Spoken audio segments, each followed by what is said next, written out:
We all know about the Roman Empire, some more, some less. The greatest civilization in history. The legions, the Colosseum, Julius Caesar, roads that still exist 2,000 years later. But today I'm going to tell you 7 facts about Rome that you almost certainly have never heard. Not in school, not in documentaries, not anywhere. So, here's the deal. If you didn't know at least one, that's a like. If you didn't know 3 or more, that's a subscribe. Take a deep breath. Make yourself comfortable. You are with me on Custom Stories in English, and these are the real secrets of the Roman Empire. Fact number 1. And let's start with something that will make you grateful for modern toothpaste. Romans were obsessed with clean teeth. White teeth were a sign of status, health, and beauty. Poets wrote about them. People spent real money trying to achieve them. And their solution was urine. Both human and animal urine were collected, aged, and used as mouthwash and toothpaste across the Roman Empire. It was so popular and so effective that Emperor Nero actually taxed it. There was an entire industry built around collecting and selling urine specifically for dental hygiene. And here is the part that is genuinely hard to argue with. It worked. Urine contains ammonia. Ammonia is a powerful cleaning agent. It whitens teeth and kills bacteria. Modern cleaning products still use ammonia today. The Romans didn't know the chemistry, but they knew the results. There is a famous story of a Roman poet named Catullus, who mocked a man for having brilliantly white teeth. His point wasn't that the man was attractive. His point was, "Your teeth are so white, you must be using a lot of urine." It was an insult. 2,000 years ago, dental hygiene, urine, and a tax. Welcome to Rome. Fact number 2. Close your eyes and picture a gladiator. Chains. A slave. A man forced to fight against his will, with no choice and no future. Now forget everything you just imagined, because almost all of it is wrong. The reality of gladiators was far more complicated and far more interesting. The majority of gladiators were volunteers, free men who chose this life. They signed contracts with gladiatorial schools, received professional training, regular meals, medical care, and a salary. In a world where most people struggled to eat, becoming a gladiator was, for many, a legitimate career choice, and the rewards could be extraordinary.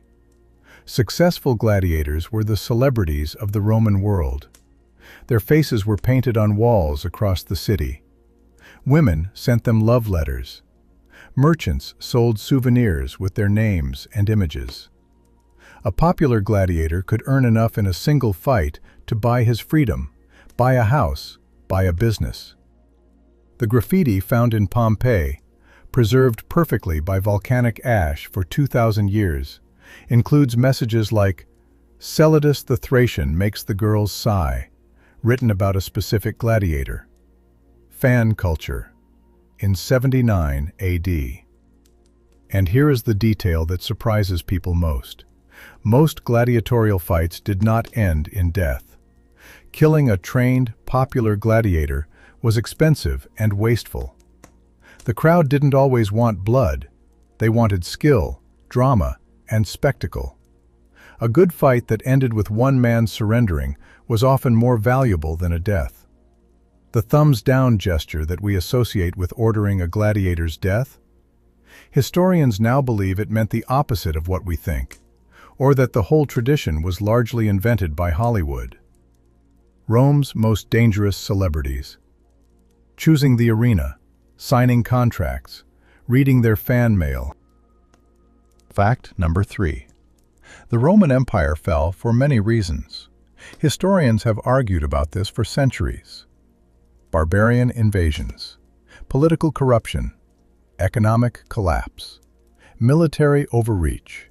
But there is one theory that is quietly supported by more and more evidence, and it is deeply unsettling. Rome may have poisoned itself, slowly. accidentally, over centuries. The Romans loved lead. They used it for everything. Water pipes were made of lead. The Latin word for lead is plumbum, which is where we get the word plumbing. Cooking pots were lined with lead. Wine was stored in lead vessels and sweetened with a lead-based syrup called sapa that Romans added to almost everything they ate and drank. The wealthiest Romans, the ones making decisions, running the empire, consumed the most lead of anyone. And lead poisoning is particularly cruel in what it does. At low levels, chronic lead exposure causes fatigue, irritability, and poor decision-making.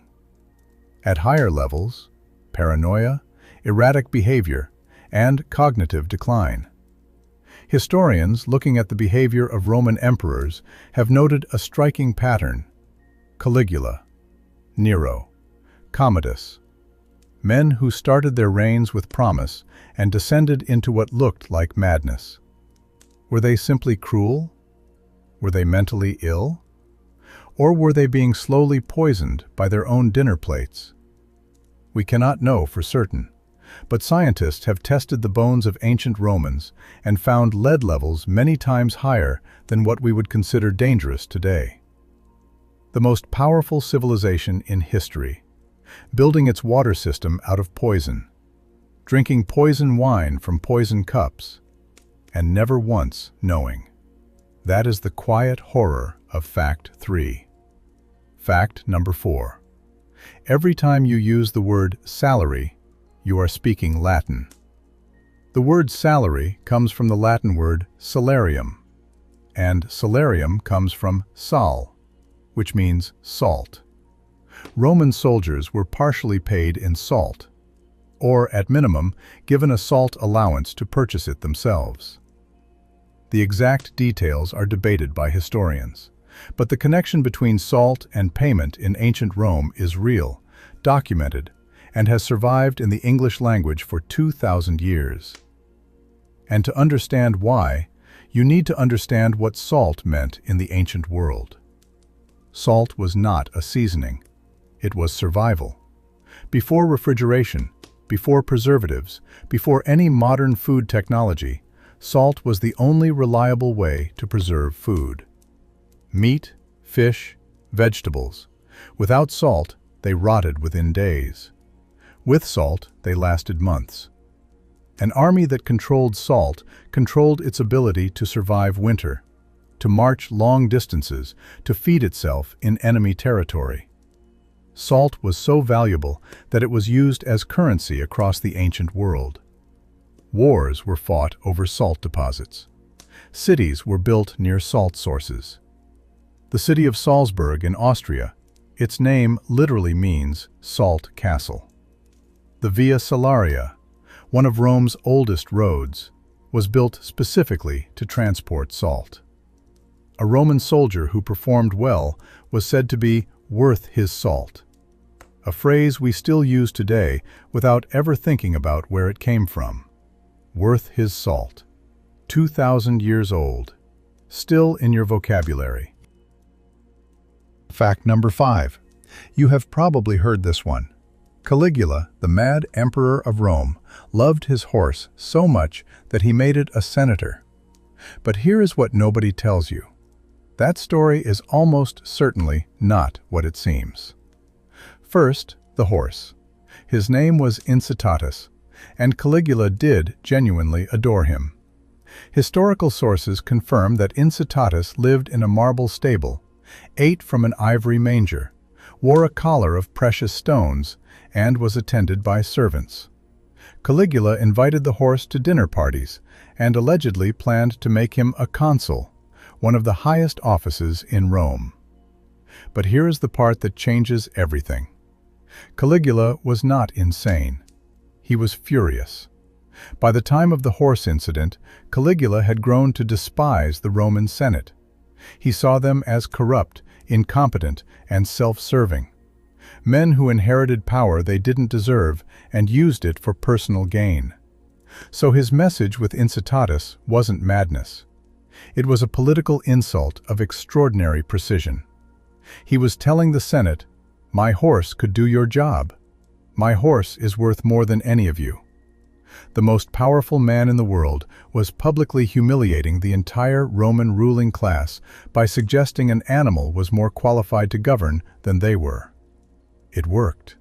The Senate was furious, which was exactly the point. What history remembered as the act of a madman was actually one of the most savage political statements in the ancient world. The horse wasn't the joke. The Senate was. Fact number 6. The Praetorian Guard was created for one purpose: to protect the emperor. The most elite soldiers in Rome, hand-selected, paid 3 times more than regular legionaries, stationed in Rome itself while other armies were kept far away at the borders. They were the most powerful bodyguard in history, and they became the most dangerous thing in Rome. The numbers are staggering when you see them all together. In the roughly 300 years that the Praetorian Guard existed, they assassinated at least a dozen emperors. They deposed others. They decided successions. They auctioned off the throne to the highest bidder. Literally, in 193 AD, after killing Emperor Pertinax, they announced that whoever paid the most money would become the next emperor of Rome. A senator named Didius Julianus won. He lasted 66 days before being executed. Emperor after emperor discovered the same terrifying truth: the men closest to you are the most dangerous. The people paid to protect your life are the ones most likely to end it. Caligula, killed by his own guard. Claudius, almost certainly poisoned with Praetorian involvement. Caracalla, stabbed by a Praetorian officer while stopping to urinate on the side of a road. Not a glorious end for the ruler of the world. The irony runs through the entire history of Rome. The empire that conquered the known world, that defeated every external enemy it ever faced, was repeatedly brought down from the inside, by the very men sworn to defend it. Power protected by power. And power always wants more. Fact number 7. Walk into the Pantheon in Rome today. Stand under the dome. Look up. That dome was built in 125 AD, almost 2,000 years ago. It is still the largest unreinforced concrete dome in the world. No cracks, no structural repairs. Still standing, still perfect. How? The Romans invented a form of concrete that modern science spent decades trying to understand, and still cannot fully replicate. Modern concrete is strong but brittle. It cracks over time, especially when exposed to water and salt. Seawalls built from modern concrete begin deteriorating within decades. The Romans built harbor structures 2,000 years ago that are still intact at the bottom of the Mediterranean Sea, and getting stronger. Getting stronger.